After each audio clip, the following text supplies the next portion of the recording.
ഗാസയിലെന്ന പോലെ സുഡാനിലും വംശഹത്യ തന്നെയാണ് നടക്കുന്നത്. കുഞ്ഞുങ്ങളെ അടക്കം കൊന്നൊടുക്കുന്നു.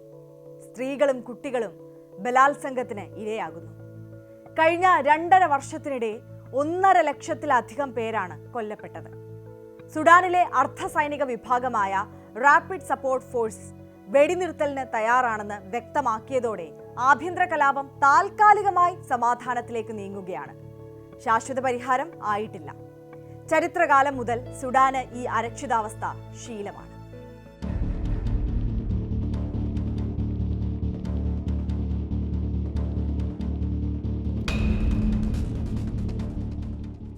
അമേരിക്കയും അറബ് രാജ്യങ്ങളും ഉൾപ്പെടെ നൽകിയ നിർദ്ദേശം RSF അംഗീകരിക്കുകയായിരുന്നു.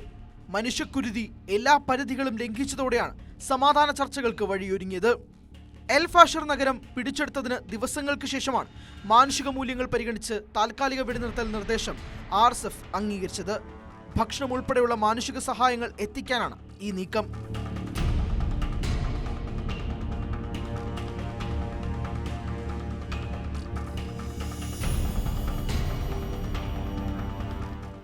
പക്ഷേ RSF നടപടിയെ സൈന്യം സ്വാഗതം ചെയ്തെങ്കിലും സിവിലിയൻ പ്രദേശങ്ങളിൽ നിന്ന് RSF പൂർണ്ണമായും പിൻവാങ്ങുകയും ആയുധങ്ങൾ വെച്ച് കീഴടങ്ങുകയും ചെയ്താൽ മാത്രമേ വെടിനിർത്തലിന് സമ്മതിക്കുകയുള്ളൂ എന്ന നിലപാടിലാണ് സൈന്യം. അർദ്ധസൈനിക വിഭാഗമായ റാപ്പിഡ് സപ്പോർട്ട് ഫോഴ്സും സൈന്യവും തമ്മിൽ നടന്ന അധികാര തർക്കത്തിൽ 1,50,000-ലധികം ആളുകൾ മരിച്ചെന്നാണ് UN റിപ്പോർട്ട്. ഏകദേശം 12 ദശലക്ഷം പേർ വീടുകൾ വിട്ട് പലായനം ചെയ്തു. കുട്ടികളുടെയും സ്ത്രീകളുടെയും മൃതദേഹങ്ങൾ ചിതറിക്കിടക്കുകയാണെന്നും RSFുകാർ വീടുകൾ കയറി ആളുകളെ തെരഞ്ഞുപിടിച്ച് കൊല്ലുകയാണെന്നും രക്ഷപ്പെട്ടവർ വെളിപ്പെടുത്തിയിരുന്നു. കൂട്ടക്കൊല വ്യക്തമാക്കുന്ന ഉപഗ്രഹ ചിത്രങ്ങളും പുറത്തുവന്നു. പരമാവധി സഹായം എത്തിക്കാനുള്ള തയ്യാറെടുപ്പിലാണ് റെഡ് ക്രസന്റ് ഉൾപ്പെടെയുള്ള സന്നദ്ധ സംഘടനകൾ. 10,000-ങ്ങൾ വെള്ളവും ഭക്ഷണവുമില്ലാതെ പലയിടത്തും കുടുങ്ങിക്കിടക്കുകയാണ്.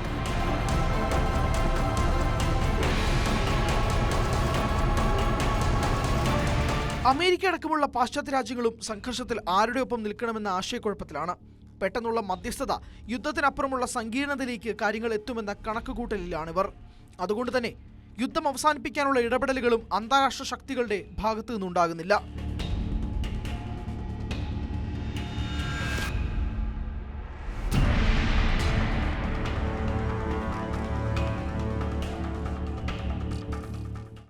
പതിറ്റാണ്ടുകളിലെ ഏറ്റവും വലിയ മാനുഷിക ദുരന്തങ്ങളിൽ ഒന്നിന് സാക്ഷ്യം വഹിക്കുകയാണ് സുഡാൻ. എന്നാൽ ഇതൊന്നും കണ്ടില്ലെന്ന് നടിച്ച് ലോകം നിശബ്ദമായിരിക്കുന്നു. വെടിനിർത്തൽ യാഥാർത്ഥ്യമായെങ്കിലും എത്ര നാൾ നീണ്ടു നിൽക്കുമെന്നതിൽ വ്യക്തതയില്ല. മുറിവേറ്റ ജനത കൂടുതൽ മുറിപ്പെടുന്നു എന്നതല്ലാതെ മറ്റത്ഭുതങ്ങളൊന്നും അവിടെ സംഭവിക്കുന്നില്ല. സമാധാനം മാത്രമല്ല, അടിയന്തര സഹായമാണ് ഇപ്പോൾ സുഡാന് വേണ്ടത്. രാജ്യത്തെ 2 കോടിയിലധികം ജനങ്ങൾക്ക് ഭക്ഷണം ലഭിക്കുന്നില്ല എന്നാണ് കണക്കുകൾ. അതായത് സുഡാൻ ജനസംഖ്യയുടെ പകുതിയോളം വിശന്ന് കഴിയുകയാണ്.